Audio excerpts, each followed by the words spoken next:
Hola, muy buenos días. Bienvenidos a un nuevo evento de HK Chile. Les recordamos que este webinar está siendo grabado y que las opiniones de los panelistas son de exclusiva responsabilidad de ellos y no necesariamente representan los pensamientos de HK Chile. Luego de esto, le doy la palabra a nuestra gerente general, Cornelia Sonnenberg, quien dará inicio al webinar de inflación. Cornelia, por favor, tu cámara y tu micrófono. Muy buenos días a todos, muy bienvenidos a este webinar. Gracias por el pase, Nati. Tengo el agrado de poder presentarles tres participantes de nuestro webinar que creo que son de lujo y que nos pueden entregar bastante antecedente respecto a un escenario que está preocupando en Chile, y no solamente en Chile, sino en buena parte del mundo, que son los escenarios inflacionarios que estamos observando. Y nosotros queremos abordarlos del ángulo de su impacto sobre las empresas, pensando que esto para nuestras empresas socias es un tema relevante que van a tener que enfrentar. Contamos para la exposición inicial con el economista Eric Heindel, que va a dar su visión sobre el escenario actual y las implicancias que tiene la presión inflacionaria. Eric es ingeniero civil de la Universidad de Chile, académico y economista, decano de la Facultad de Economía y Negocios en la Universidad San Sebastián. A continuación de la exposición de Eric, tenemos la posibilidad de conversar e incorporar la visión desde la empresa a través de Sebastián Landi, CFO de Spanish Speaking South America de DHL Global Forwarding. Él es argentino, tiene experiencia laboral en Estados Unidos, en Brasil, en Chile en los últimos años. Es contador público de la Universidad de Buenos Aires y tiene un largo expertise en el tema de Finance Business Management. Además nos acompaña Karen Perlroth, que es subgerente de la Mesa de Estructurados del Banco de Chile. Ella es ingeniero comercial de la Universidad Católica y nos va a ayudar a entender cuáles pueden ser los instrumentos que ofrece el mercado financiero para enfrentar esos escenarios inflacionarios. Con esto, para introducir, le doy la palabra directamente a nuestro expositor, Eric Heindel. Por favor, Eric. Bueno, guten Morgen. Good Un placer estar aquí para conversar estos temas tan interesantes que de alguna manera están teniendo eh, una, una implicación bastante fuerte sobre nuestro país. Y no sé si se ve la pantalla, estoy Perfecto, tratando de perfecto. compartir. Excelente. Entonces, quiero comentar primero que, como ustedes saben, Chile tuvo un shock negativo bastante fuerte a partir de octubre de 2019. En adelante, como pueden ver ustedes en el gráfico, ahí se muestra un móvil de 12 meses del Producto Interno Bruto de Chile. Y básicamente ustedes pueden ver que la economía chilena estaba creciendo en forma bastante fuerte, incluso acelerando un poquito eh, hasta septiembre, digamos, del año 2019, ahí con todo el tema este del estallido de insurrección que hubo, eso provocó una detención del crecimiento, una pequeña caída, y luego la economía como que tendió a recuperarse un poquito hacia febrero de 2020, y luego nos pescó la pandemia con todo, y como ven ustedes, eso significó una fuerte recesión que hizo que la economía retrocediera en forma muy importante, desde una caída en torno al 5,8% del PIB, que es lo que estimó el Banco Central en sus cuentas nacionales. Llegamos más o menos a partir de febrero de 21, o sea, febrero de este año,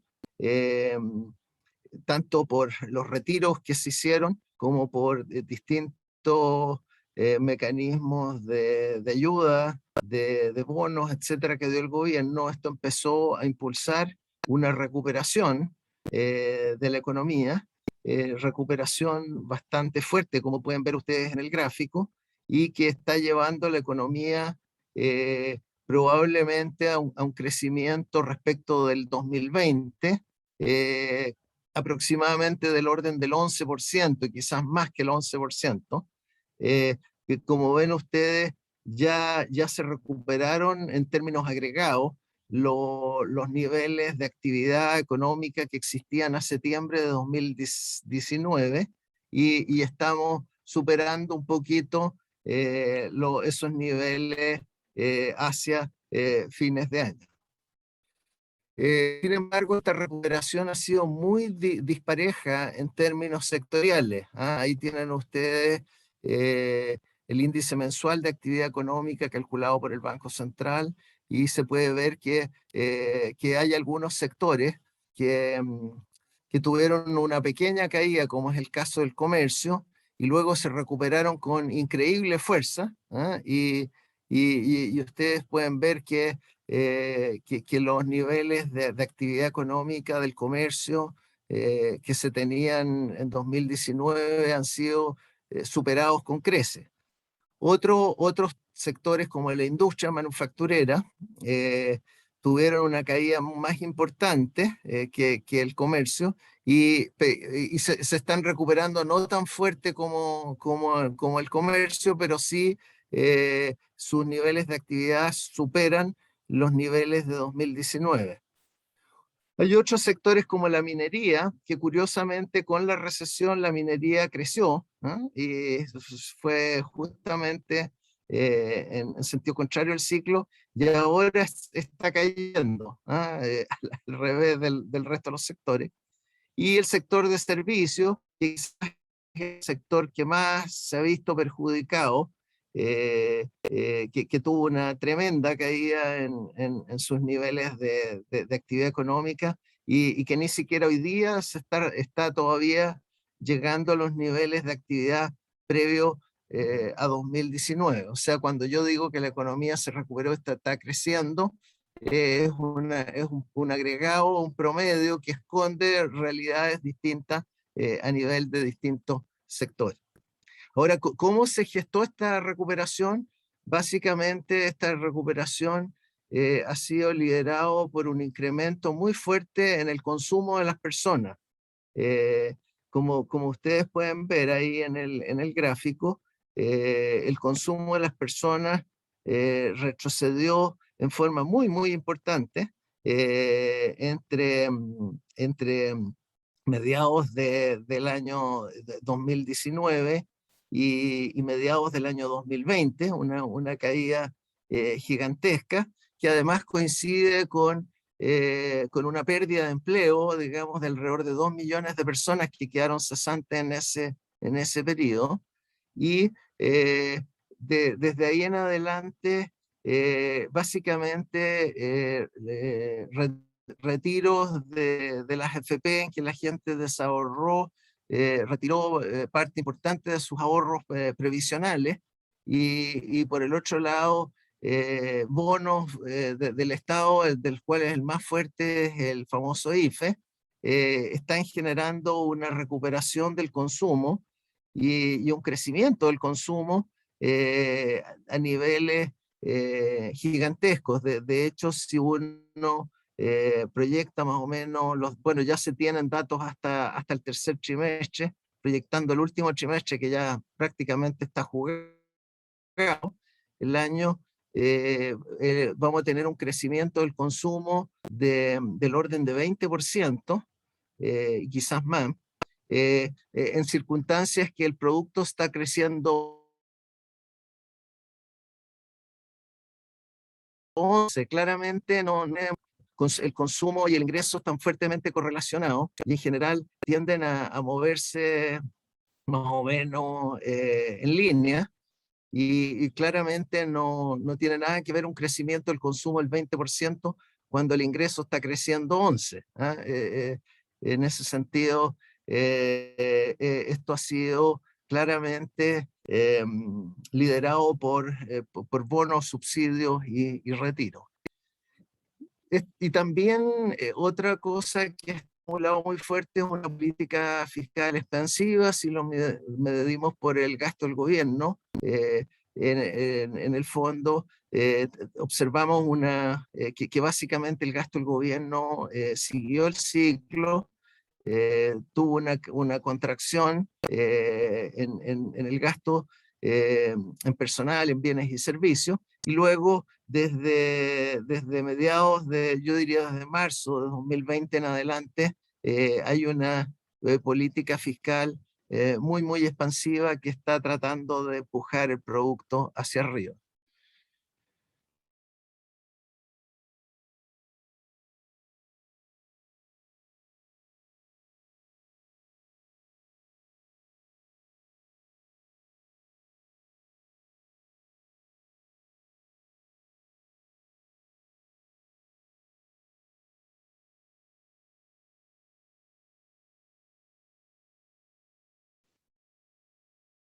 Señor Heindel, lo perdimos. Para reconectar, le sugiero que apague su cámara para que vuelva solamente con el audio, por favor.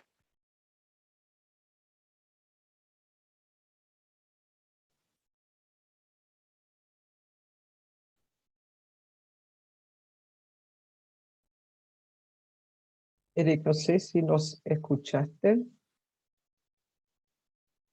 Creo que perdió su Ah, conexión. sí, completo. Sí. Sí, de ser así, yo creo que vamos a tener que pasar al otro relator y después podemos retomar con... No, porque los otros son panelistas que se van a basar en la conversación sobre la exposición. Perfecto, esperemos unos minutos a ver si vuelve sin cámara. Ujú.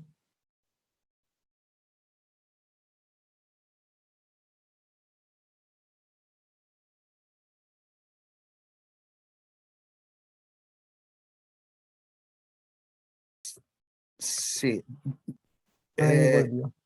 Ahí sí, disculpen que tengo medio inestable el internet, ahí cambié de línea, entonces a ver, voy a continuar la exposición.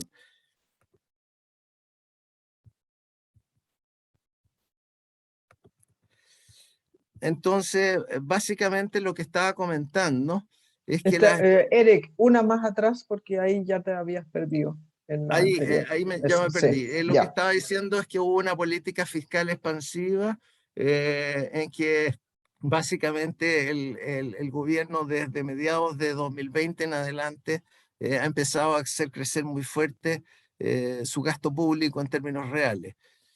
Sin embargo, las exportaciones físicas no se han recuperado. ¿Ah? Esto puede tener mucho que ver también con todo el problema que está ocurriendo a nivel mundial con la pandemia. Fíjense que desde 2018 en adelante, incluso antes de 2019, el quantum físico de exportaciones de bienes y servicios ha estado cayendo en forma sistemática. ¿Ah? Y por lo tanto las exportaciones, por lo menos en términos físicos, que son las que importan para el crecimiento, eh, no solo no están creciendo, sino que han estado cayendo. Esto de alguna manera ha sido compensado por los términos de intercambio. Para los que no están familiarizados con ese término, los términos de intercambio se refieren los economistas a la relación entre el precio de las exportaciones dividido por el precio de las importaciones.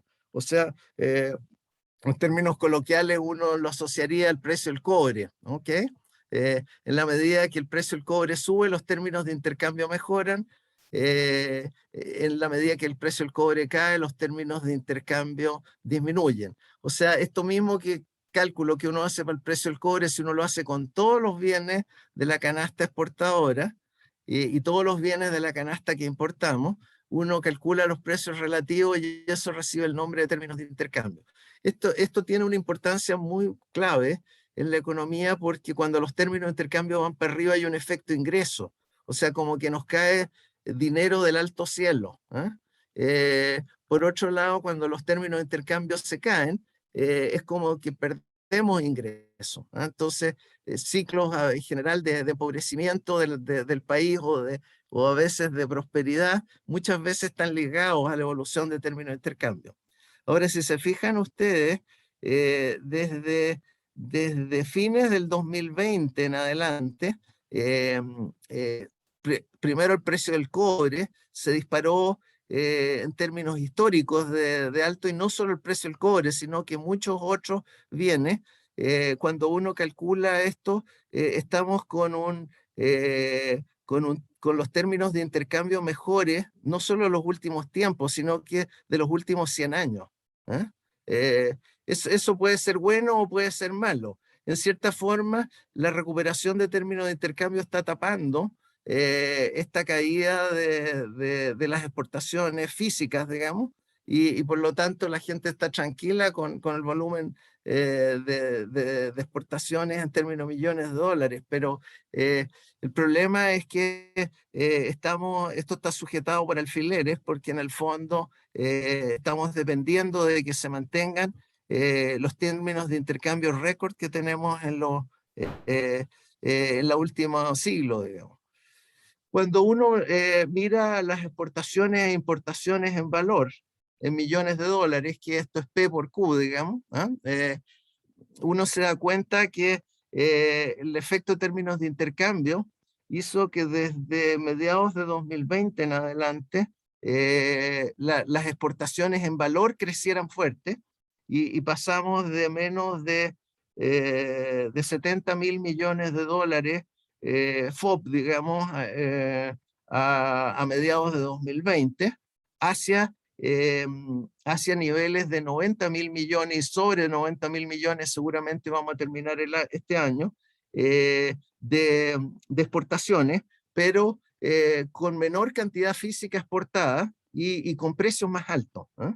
Y ustedes ven ahí la línea azul muestra el móvil 12 meses del valor de las exportaciones, y en la línea roja está el móvil 12 meses del valor de las importaciones. La distancia entre las dos curvas muestra la balanza comercial, ¿eh? Entonces uno se da cuenta que primero pasamos a generar un tremendo superávit comercial hacia fines del 2020, y ahora nos estamos comiendo el superávit comercial porque las importaciones están creciendo más rápido que las exportaciones. Esto uno lo puede ver cómo nos fatiga en el equilibrio externo del país. Ahí en el primer cuadro ustedes ven cómo se ha movido la balanza comercial, y se fijan ustedes la cuenta corriente, la balanza de pago, de alguna manera refleja en forma bastante cercana la, la, la evolución de la balanza comercial, y uno se da cuenta que pasamos desde un fuerte déficit del orden de 12.000 millones de dólares de déficit en cuenta corriente hacia el año 2019, y nos fuimos a un superávit del orden de 3.000 millones de dólares el 2020, y ahora estamos en este momento con un déficit en cuenta corriente muy fuerte, que es del orden de 15.000 millones de dólares. Ahora, ¿cómo se financia ese déficit en cuenta corriente? Lo tienen ustedes en la siguiente cuadro, donde ven ustedes que ahí está el déficit, o sea, es este cuadro a la menos 1, digamos, y ese déficit en cuenta corriente, de alguna manera, para atrás, estaba alineado con la entrada de capitales, de acuerdo a lo que uno esperaría con un régimen de tipo cambio flotante. Vemos nosotros que claramente en 2020 la mejora de la cuenta corriente, digamos, en el fondo la reducción del déficit, básicamente obedeció a una fuga de capitales, que la entrada de capitales a Chile se revirtió, y esa situación se vio morigirada en este año debido en parte a los retiros que fueron alrededor de 50.000 millones de dólares. Una buena parte de esos retiros de la AFP estaban en cuentas externas y eso generó un influjo de capitales. Y en general, ese influjo de capitales, el Banco Central además aprovechó de subir sus reservas internacionales y pues, por lo tanto, ese ha sido un poco el equilibrio de la balanza de pagos que hemos tenido hasta el momento. Como ven ustedes, la cuenta corriente, que es en el tercer cuadro, estamos en este momento con un déficit que es un poco más de 3 puntos del PIB, ¿no? Y probablemente nos estamos acercando hacia 4 puntos del PIB hacia fines de año. Otro factor que ha ocurrido es que con esta tremenda aumento del precio del cobre, de los términos de intercambio, ha hecho que las utilidades de las mineras extranjeras aumentan fuertemente y obviamente eso significa un mayor pago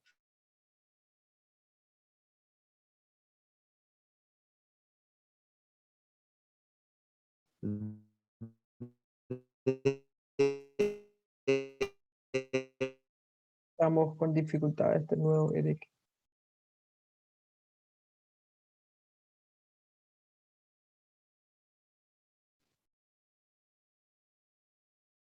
Y vamos a esperar de nuevo unos 2 minutos a ver si se reconecta solo con su audio para retomar esta última slide de equilibrio externo.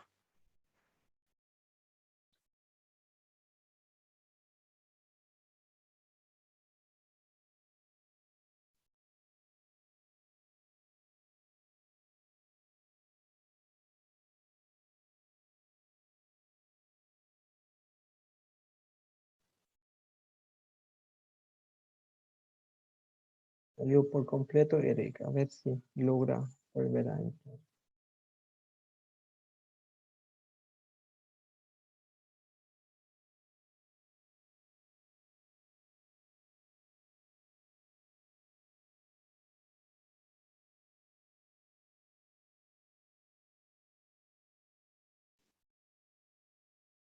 Vamos a compartir la presentación de él por la mesa técnica, por si vuelve, que solo vuelva con su audio.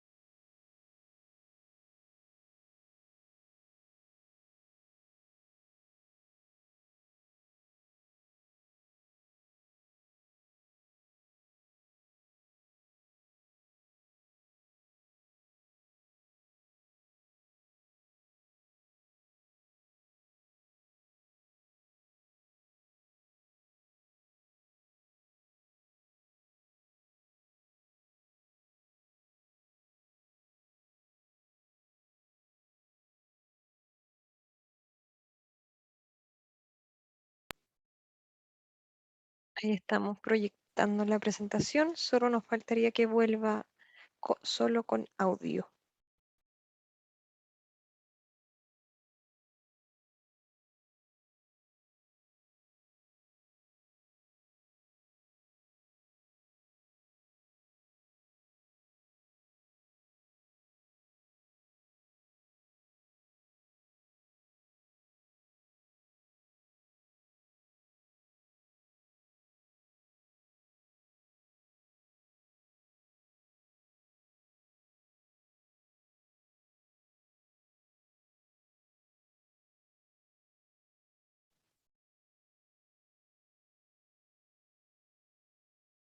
Sí, con Eric se nos complica demasiado la conexión. Deberíamos, por mientras, iniciar la conversación Sí, yo creo con que demos Sebastián y paso, Karen. sí, demos paso al panel de discusión. Invitamos a nuestros panelistas a prender su cámara y micrófono, por favor.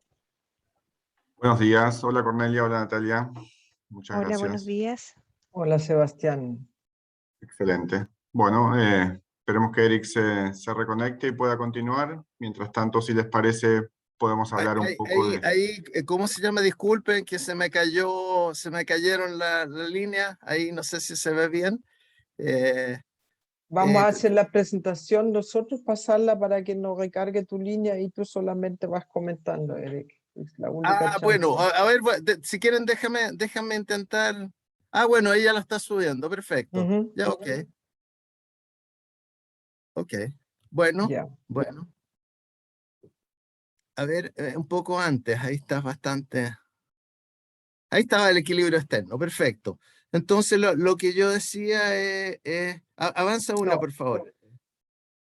Entonces, básicamente estamos llegando como a 20.000 millones de dólares de pago neto a factores externos, básicamente por una explosión de las utilidades de la minería extranjera, básicamente. Avanza uno.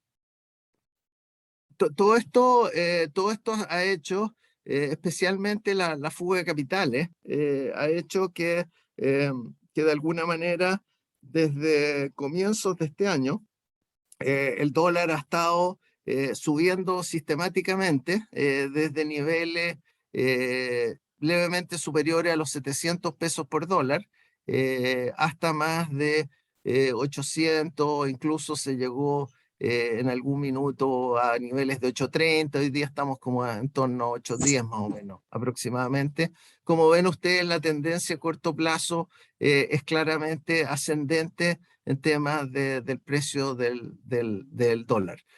Avancemos. Eh, por el otro lado, el Banco Central ha hecho una tremenda expansión monetaria. Ahí tienen ustedes en el cuadro básicamente el circulante ha estado creciendo del orden del 60% en 12 meses y, y la emisión llegó a crecer más del 100%. Y ahora ha estado recogiendo un poco la emisión el Banco Central, subiendo las tasas de interés. Como pueden ver en los años anteriores, para mantener la inflación bajo control, en el fondo, tanto circulante como emisión tienen que crecer en niveles de un dígito. Y desde mediados del 2020 para adelante, la expansión monetaria ha sido claramente excesiva. La siguiente, por favor. Y si uno hace un pequeño modelo, digamos, donde más o menos cuadra las variaciones de la emisión con la variación de la demanda, nos damos cuenta que se generó un desequilibrio monetario bastante fuerte, en el sentido que hay un exceso de oferta de dinero. Siguiente, por favor. Y esto obviamente se ha traducido en una inflación creciente. Como ustedes saben, el Banco Central tiene como política tratar de que la inflación se mantenga en una banda entre el 2 y el 4%, que es un poco las bandas que se muestran en el gráfico, y la línea azul muestra la variación del índice de precios al consumidor de 12 meses, que ya ya llegó, digamos, con el último dato conocido a 6% en 12 meses y va claramente hacia arriba. Si uno a la canasta del consumidor le saca los alimentos y la energía, pensando que son los componentes más volátiles, y algunos hablan de que este es el verdadero indicador que mide el Banco Central, ese indicador que ahí aparece con amarillo, que en el fondo es el índice precio al consumidor, SAE, digamos, sin alimentos y energía, estamos en 5%. O sea, claramente la inflación al Banco Central se le fue de su rango, lo cual explica un poco todas las reacciones que ha tenido en cuanto a subir las tasas de interés poder devolver la inflación a que sea menos de 4%, digamos, que es un poco lo que tienen definido las autoridades del Banco Central. Siguiente, por favor.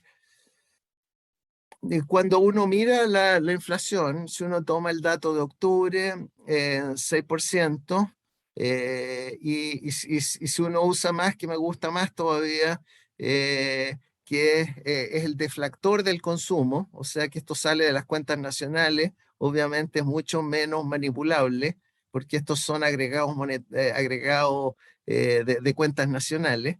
Si uno calcula el deflactor del consumo de las personas, del tercer trimestre del 2021, lo divide por el deflactor del consumo del tercer trimestre del 2020, la variación es 5,5%.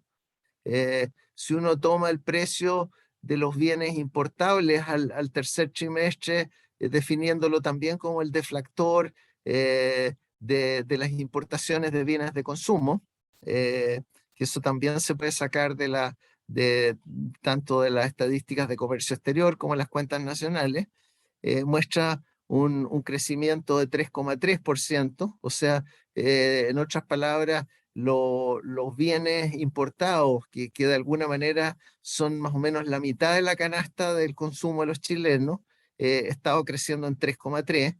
Si uno toma la variación del dólar del tercer trimestre, el dólar del tercer trimestre estaba un poquito más abajo que el tercer trimestre del año anterior, o sea, el precio en pesos de los importables debió haber crecido en torno a 2,1%.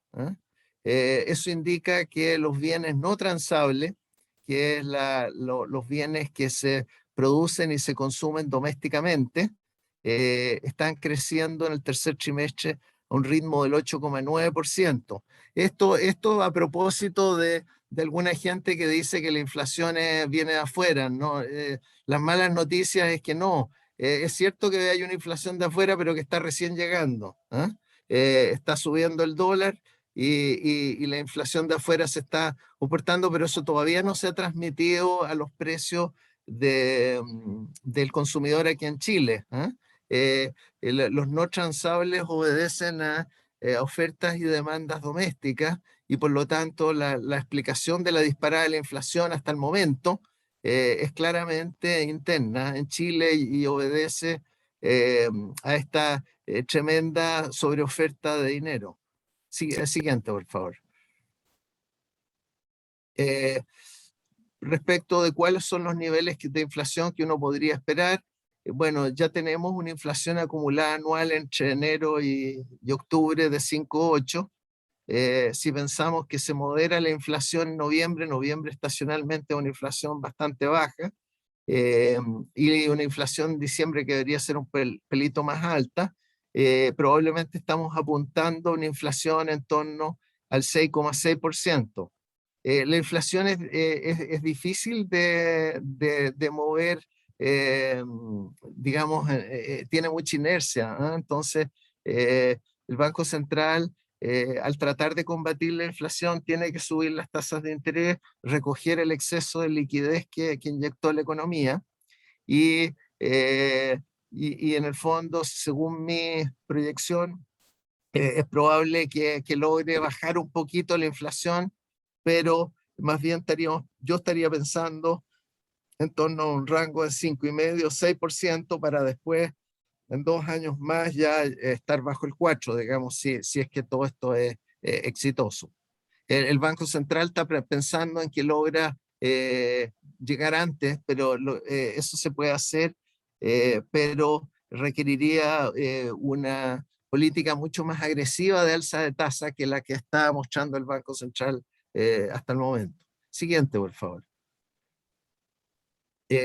Como ya mencioné, el Banco Central, ahí tienen ustedes en azul la tasa de instancia del Banco Central, que la tenía durante buena parte del año pasado y buena parte de este en torno a 0,5%, muy baja,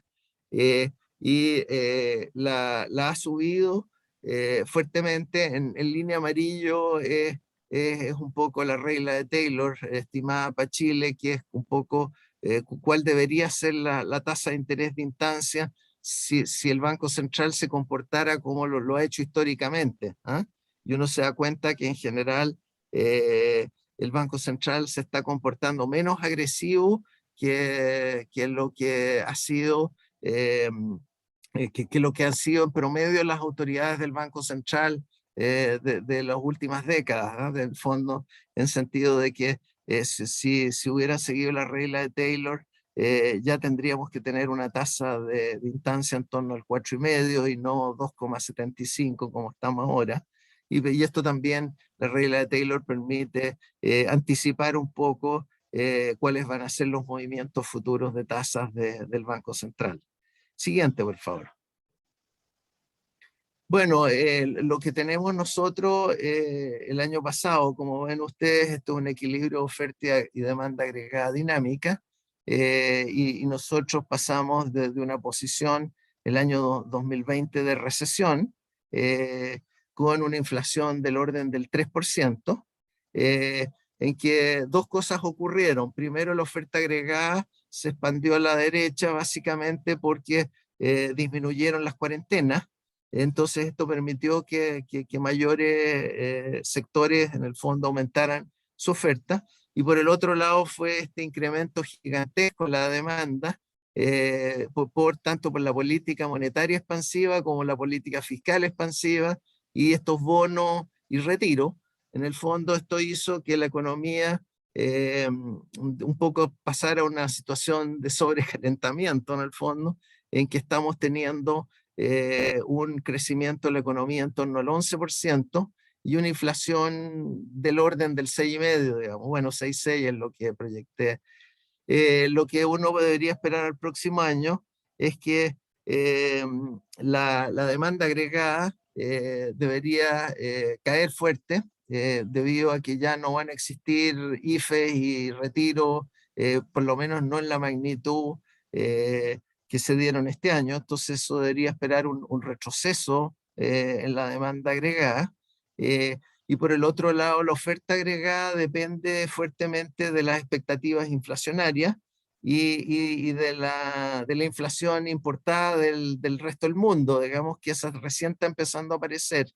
Entonces, eso debería generar una situación en que es difícil que bajar la inflación muy rápido, eh, y más bien estamos apuntando a un crecimiento modesto, probablemente en torno al 1,5% del PIB el próximo año, y una inflación todavía alta, ¿ah? En el fondo, más bien en el rango del 6%. Como pueden ver este gráfico, si el Banco Central quisiera llevar en un año de vuelta la inflación al 3%, tendría que mover la curva de demanda agregada hacia la izquierda, en el fondo, para que tocara el 3% de inflación, en el fondo, y eso implicaría una nueva recesión en Chile. ¿Ah? Como es muy probable que no hagan eso, lo más probable es que se muevan lentamente para ir bajando la inflación de a poco en dirección a la meta, pero con una economía que tenga crecimiento positivo. Siguiente, por favor. La política fiscal en Chile ha sido extraordinariamente expansiva, como ya lo mencioné. Los ingresos fiscales, ahí tienen ustedes más o menos como porcentaje del PIB, han crecido levemente en 2021, pero están del orden de los picos de ingresos de los años anteriores, como pueden ver ustedes en el gráfico. Sin embargo, el gasto en remuneraciones ha crecido muy fuerte, y especialmente las transferencias. Las transferencias del fisco, especialmente por estos bonos y todo, han crecido en forma completamente desproporcionada. ¿Ah? En el fondo, bueno, el IFE tiene un costo de 1 punto del PIB por mes. ¿Ah? O sea, claramente es una locura. Siguiente, por favor.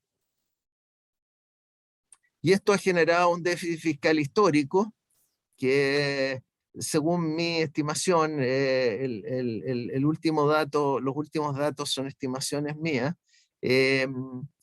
vamos a superar un 14% del PIB de déficit fiscal, que nos pone en un récord histórico, digamos, y obviamente una situación bastante compleja de administrar hacia el futuro. El siguiente, por favor. Porque esto está haciendo explotar la deuda pública. Si ustedes se fijan, hasta 2008, 2010, Chile tenía un nivel de endeudamiento muy, muy bajo, del orden de entre 5 y 7% del PIB. Y en el fondo esto nos había llevado a que los bonos del gobierno fueran con ranking A, digamos, o sea, como bonos muy buenos, y dentro de América Latina, Chile era uno de los países que obtenía, digamos, un spread sobre las tasas de bonos del Tesoro americano más baja.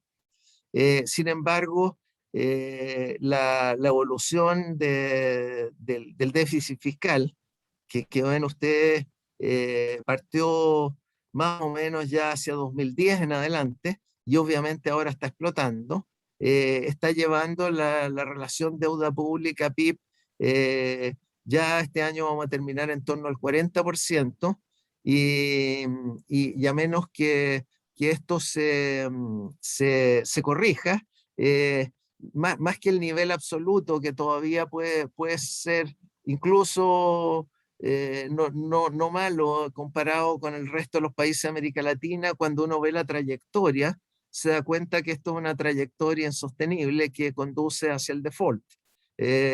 Y a menos que el próximo gobierno logre estabilizar esta relación deuda-PIB, en el fondo esto debería traducirse en una reducción del rating de los bonos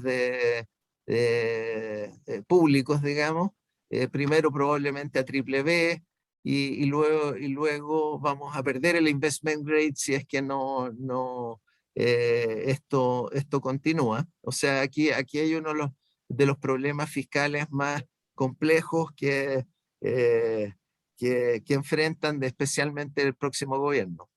Siguiente, por favor. Bueno, aquí termino. Hacia el futuro, como ustedes saben, nosotros estamos con una segunda vuelta. Hay dos candidatos presidenciales que claramente tienen políticas, digamos, que se leen en los programas bastante opuestos. Y obviamente, dependiendo si sale José Antonio Kast o Gabriel Boric, la trayectoria futura de la economía chilena diverge. En un caso, uno podría proyectar probablemente que se estabiliza la relación deuda-PIB, y que en el fondo la economía vuelve a crecer y vuelve a controlar la inflación. En otro caso, muy probablemente tenemos una inflación creciente, digamos, una situación de relación deuda-PIB explosiva, y probablemente una crisis económica. Entonces, en ese sentido, la proyección futura es bastante difícil de proyectar en esto, y mejor es construir dos escenarios, y hay dos escenarios, ese es el punto. Bueno, eso es básicamente lo que quería compartir con ustedes, y feliz de recibir cualquier consulta. Muchas gracias, Eric, por esta exposición bien profunda, bien detallada, que nos da bastantes herramientas como para poder analizar y explicar. Nosotros mismos y muchas de nuestras empresas seguramente requieren también informar a sus casas matrices o sus socios en el exterior, y aquí tenemos bastante detalle en el análisis. Muchas gracias. Vamos a pasar directamente al panel para recuperar un poco el tiempo y agradecemos desde ya la paciencia de nuestros auditores con las dificultades técnicas que lamentablemente hay poco que hacer en ese caso. Sebastián, ¿cuál es la visión o cómo vive la empresa, específicamente la tuya, pero en general las empresas, ese escenario que se está dibujando bastante complejo? Bueno, muchas gracias. Buen día a todos nuevamente, Cornelia. Efectivamente, como Eric contaba, o sea, la expansión monetaria y la sobreoferta de dinero tiene como consecuencia la inflación, esa es la causa. Ahora la consecuencia definitivamente la vemos en las empresas. Hay poco que hacer de la empresa para controlar esa inflación que está generada principalmente por la índole de las causas mencionadas, de la expansión monetaria, y el Banco Central tomará cartas en el asunto para mitigarla o reducirla. Lo que sí la compañía puede hacer, digamos, es tener acciones que mitiguen ese impacto, ¿no? O sea, a nosotros como a cualquier compañía, dependiendo del rubro siempre, dependiendo del tamaño, la formalidad de las compañías, la inflación ejerce una presión en especial sobre la productividad, la planeación, fundamentalmente en sus finanzas, ¿no? Trae consigo varios problemas. Yo diría que hay un par de problemas fundamentales que son el incremento constante de los insumos en la estructura de costos y gastos de la compañía, aumentan de forma recurrente, y como mencionaba Eric también, la tasa de interés suele subir en estos ambientes, el Banco Central localmente ya lo hizo, y eso pone un poco de dificultad para ciertas compañías que requieren recursos financieros, se hacen un poco más escasos, ¿no? Todo esto es como un círculo vicioso, ¿no? Derivan mayores complicaciones en la reducción del margen por la venta de productos que tiene cada una de las compañías. Y nuevamente siguen los incrementos de costos y de gastos de forma cotidiana, y se hace creciente cuando el flujo de capital o el flujo de caja, perdón, el cash flow no se controla de forma adecuada, se hace creciente las necesidades de efectivo para financiar ese capital de trabajo requerido, ¿no?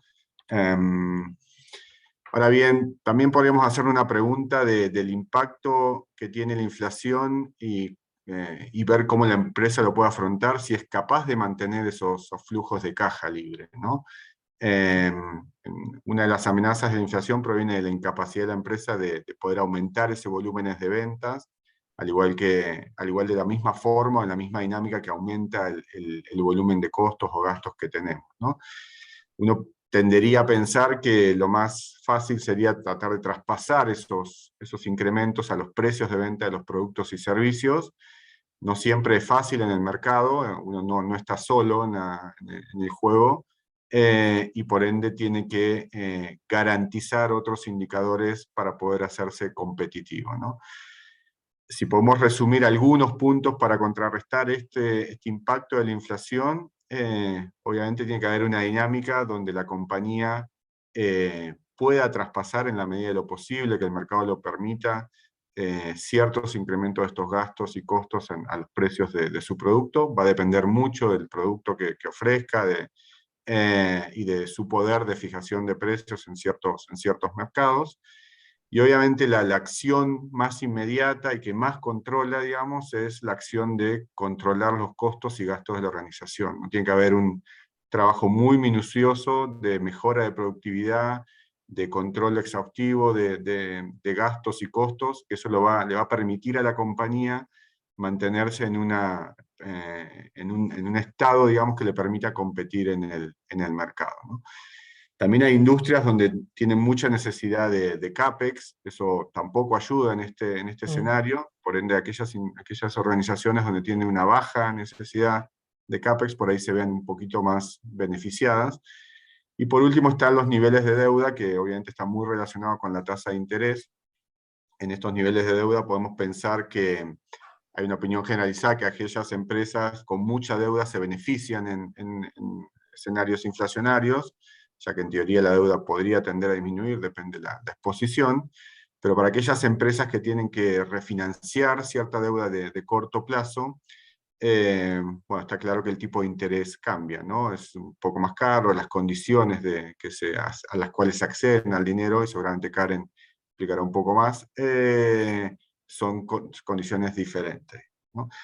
Así que yo, en beneficio del tiempo, para hacer un poco de resumen y como conclusión, como dije al principio, la inflación ejerce una presión en las empresas sobre la productividad, la planeación, y eso impacta en general a sus finanzas, ¿sí?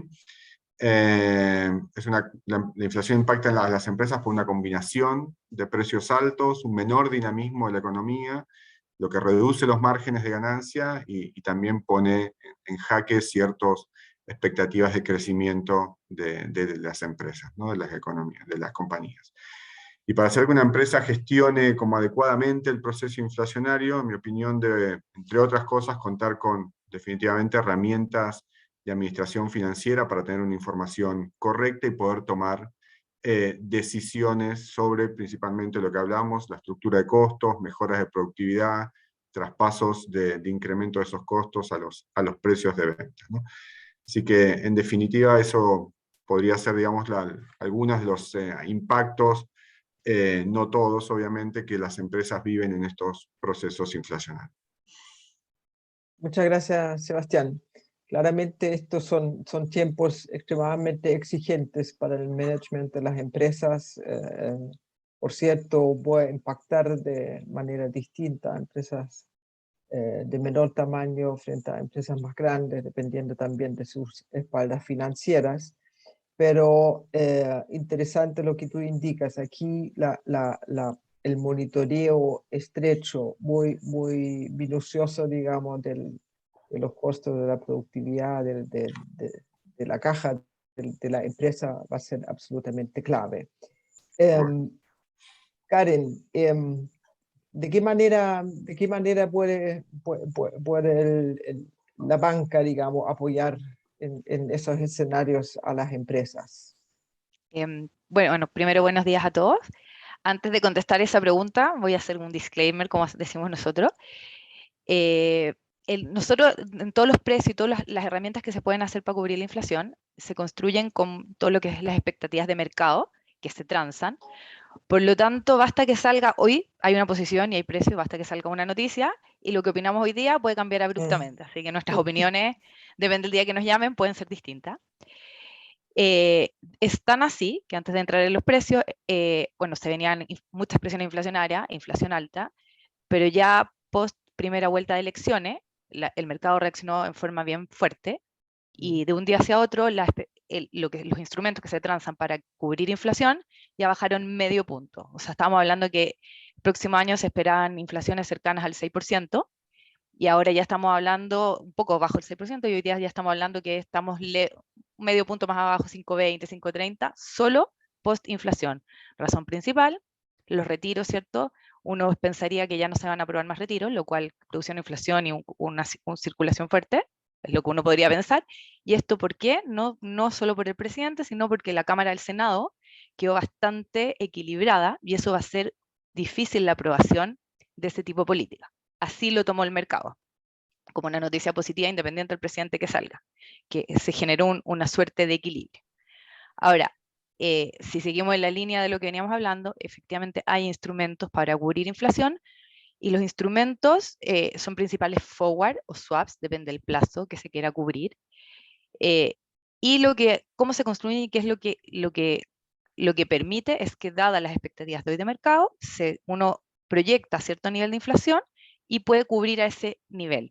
Entonces, no es que al usar estos instrumentos yo me voy a cubrir una inflación baja, no, porque ya las inflaciones proyectadas, ¿cierto? Estamos hablando que a un año es más o menos 5,30, a 3 años estamos cerca del 4, a 10 estamos alrededor del 3,5. Esto tiende a converger porque todavía hay mucha confianza en el Banco Central, en de que vamos a volver a estar dentro de la banda del 2 y 4%, tratando de apuntar al 3%. Por lo tanto, a medida que vamos a plazos un poquito más largos, se cree que se va a volver a converger. Por lo tanto, depende acá, si uno quiere cubrir la inflación, qué es lo que espera, porque si uno cree que de verdad esto se va a salir de control el próximo año, tal vez es una buena opción cubrir igual a un año, aunque ya van a cubrir cerca del 5,5%. Y si quieren ir a plazos más largos, sabemos que esto, para que sepan, va a ir bajando. porque es lo que proyecta el mercado. Ahora, si ustedes creen que van a salir más indicadores que va a hacer que la inflación baje, tal vez conviene esperar un poquitito antes de cubrirse. ¿Qué recomiendo yo siempre? Que sepan que existen estos instrumentos y tener, ojalá, en el radar qué nivel a sus empresas les hace sentido cubrir para estar listos, porque también estos precios fuera de las noticias también van cambiando por liquidez. Cuando sale una noticia, el mercado empieza a operar, entonces se generan oportunidades. Y esas oportunidades uno tiene que estar listo sabiendo cómo se cubre, qué es lo que se necesita, las líneas a prueba, para poder cubrir en esos momentos. Entonces, yo creo que es interesante que cada uno sepa dónde está su riesgo, qué instrumento le serviría y a qué nivel está dispuesto a cubrir como para poder ir operando y llamando a las mesas de dinero con las que operen. Ojalá que Banco Chile, que yo soy de ahí. Pero para operar y poder cubrir y poder manejar bien estos riesgos. Aparte que fuera de cubrir el riesgo les da una estabilidad, porque ya saben, independiente si la inflación está un poco arriba más abajo, ya saben, pasan a tener un costo conocido. Acuérdense que esto siempre es un riesgo cuando tienen costos en UF, ingresos en pesos. Si tienen algún ingreso en UF, no tienen que cubrirse aunque sea alta, porque saben que tienen una cobertura natural. Entonces no es necesario que cubran este riesgo. Hablé súper rápido, así que no sé si No. se entendió. O Yo, sea, yo ¿hay pienso que alguna sí. pregunta? Déjame insistir. Uno a veces tiene la sensación de que estos instrumentos los manejan más bien empresas de un tamaño mayor o grandes empresas que tienen para eso áreas de finanzas, tienen profesionales que pueden dedicarse efectivamente a eso. Prácticamente es un tema de evaluar casi todos los días, porque todos los días te sale, especialmente ahora, una nueva noticia que hace mover el mercado, etc. ¿Estos son instrumentos también asequibles, manejables para empresas pymes, para empresas de menor tamaño? 100% asequibles. Bueno, cada uno cuando se operan estos productos, el banco tiene que aprobar una línea de riesgo equivalente, por lo tanto los números tienen que dar, pero son líneas muy chiquititas. Yeah. ¿Por qué son chicas? Y para que ustedes sepan, este producto tiene una gracia que a mí personalmente me gusta mucho, que, ¿cierto? Ustedes cubren el riesgo malo, que ojalá no pase, pero podría pasar que la inflación vuelva a estar a un 10% o algo así, ojalá no.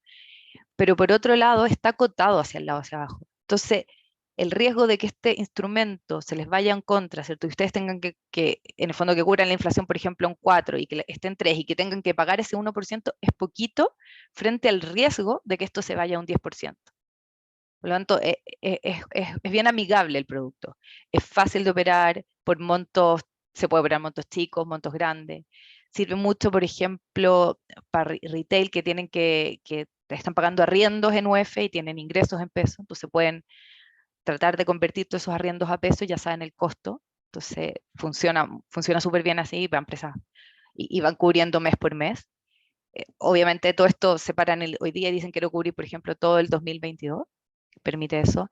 Si tienen deuda, incluso podría ser, o sea, que a mí también me gusta, se produce en algún tema de liquidez que lo podríamos ver después más adelante, pero incluso un crédito hipotecario, que lo pagamos en UF, uno podría nominalizarlo. Así que sí, se puede para todo, o sea, todos tienen acceso a este producto, es líquido, es fácil de entender, es fácil de contabilizar. No sé si ahí contesté la pregunta. Sí, no, muy interesante. Yo creo que muchas veces uno cree que estos son instrumentos que más bien manejan los especialistas, las grandes empresas. La Cámara tiene muchos importadores, es decir, esas empresas importadoras, en el fondo, se enfrentan con tres escenarios. Tienen el tema del dólar, digamos, para sus importaciones, tienen seguramente gastos y costos en UF y además tienen el escenario de inflación. Es decir, ahí ya hablamos de tres variables que tienes que manejar, que obviamente son una exigencia mayor. Sí, ahora, todos esos riesgos económicos se pueden ir cubriendo y uno puede tratar de eliminar todo el riesgo de mercado y que cada uno se pueda concentrar en su giro. Así que existe y hay que irlos evaluando y ver qué tiene más sentido para la realidad de cada empresa. Lo importante que me llevo aquí, que es recomendable en realidad para cualquier empresa, considerar, consultar esos instrumentos, evaluarlos en la medida que lo pueda aplicar. ¿Algún consejo adicional que quisieran mencionar o una pregunta al mismo Eric que les haya surgido en la exposición? No, estamos ya un poquito pasados de hora, pero a lo mejor si quisieran hacer algún comentario final, Eric también, respecto a nuestra conversación de hoy día. De mi parte agradecer, y bueno, y como mencionaba Karen también, o sea, todos estos instrumentos lo que hacen dar certeza en estos tiempos que son un poco inciertos, digamos, ¿no? Obviamente todo tiene un costo en la vida, pero definitivamente saber y tener certeza de ciertas variables ayuda mucho en estos momentos. Así que muchas gracias por la invitación al panel. Perfecto, muchas gracias a ti, Sebastián. Entonces, si no hay más comentarios, les agradezco a Eric por su exposición. Yo creo que es de mucha utilidad. No sé si la vamos a poder compartir. Yo al menos quisiera tener algunos de los datos, porque yo también tengo que reportar hacia Alemania y explicar también cómo enfrenta la misma Cámara su situación económica. Muchas gracias a Karen también por su explicación. Yo creo que bastante asequible. Y tenemos algunos comentarios ya acá en el chat de los auditores que agradecen la orientación que se dio en estos tiempos y preguntan por alguna página, correo, etcétera, para obtener más información respecto a los instrumentos financieros. Muchas gracias nuevamente a todos. Perdón, Karen. ¿Contesto yo la pregunta o la contesto por el chat? Yo creo que ponlo mejor directamente en el chat Perfecto. y así todos la pueden anotar directamente. Natalia, tú levantaste la mano. No, fue un error. Ah, ya. Ok, entiendo que esto además fue grabado, así que lo van a poder escuchar nuevamente o compartirlo en sus empresas para sus colaboradores. Nuevamente, muchas gracias a todos y esperemos que se vayan calmando un poco las cosas. Algo ya se ve que ambos candidatos están considerando ampliar también sus equipos, incorporar algunas observaciones del mercado y esperemos que Chile logre enfrentar esta situación y junto con ellos todas nuestras empresas. Muchas gracias a todos y hasta luego. Hasta luego.